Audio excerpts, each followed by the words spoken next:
မျိုးသားတွေအနေနဲ့ကတော့ကျွန်တော်တို့ရဲ့ဒီကျမ်းမာရေးကောင်းမှသာလျင်ဟလာကိုယ့်အနေနဲ့ဒီအိယာထက်ကကိစ္စတွေမှာအဆင်ပြေမယ်เนาะအဲ့တော့ကျွန်တော်မျိုးလုံးနဲ့မြင်တောင်ပြောရမယ်ဆိုလို့ရှိရင်ကျွန်တော်ကျမ်းမာတဲ့မျိုးသားတယောက်ဖို့เนาะကျွန်တော်ဒီပန်းလန်းဖို့ဆိုတာကเนาะလွယ်လွယ်ကူကူပဲเนาะမနေ့မိုးလင်းအိယာထပြီဆိုတာနဲ့เนาะကိုတော်မနိုးထားသေးကိုယ့်ရဲ့မောင်ညိုကเนาะအရင်နိုးထားတယ်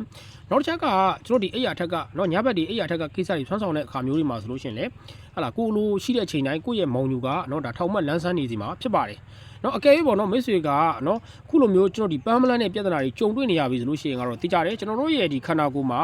ကျန်းမာရေးနဲ့ပတ်သက်ပြီးတော့မှတခုခုနော်စတင်ပြီးတော့မှကြုံတွေ့နေရပြီပေါ့နော်အထူးသဖြင့်ကျွန်တော်ဒီအသက်ကြီးလို့လာလို့ကျွန်တော်ဒီဟော်မုန်းတက်တွေညော်နေလာတာလားတောင်းမဟုတ်ဘူးဆိုလို့ရှိရင်လည်းကိုယ့်ရဲ့ဒီခန္ဓာကိုယ်ကသွေးလည်ပတ်မှုတွေမကောင်းတော့တာလား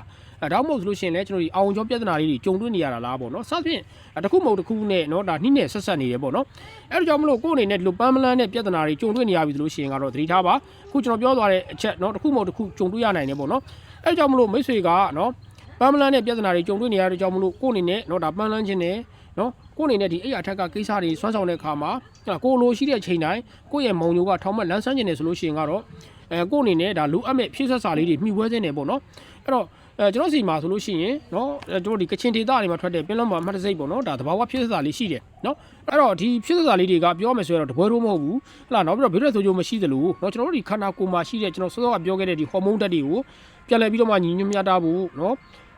ဝိလပတ်မှုစနစ်တွေကိုကောင်းဖို့เนาะနောက်ပြီးတော့အာဝန်ကျော်လေးတွေကျန်းမာဖို့ရတကယ်ကိုအထောက်အကူပြုနေတဲ့ဖြစ်စစာလေးတွေဖြစ်တဲ့ကြောင့်မလို့เนาะညီကိုမိတ်ဆွေများအနေနဲ့ကမှီဝဲတဲ့နဲ့အဲ့တော့ဒီဆေးလေးတွေကเนาะဒါဟိုအသက်20လောက်ကနေစပြီးတော့မှဒါအသက်80ကျော်80လောက်ထိเนาะမှီဝဲအသုံးပြုတဲ့ဒါဖြစ်စစာလေးတွေဖြစ်တဲ့ကြောင့်မလို့မှီဝဲကြည့်ပါเนาะ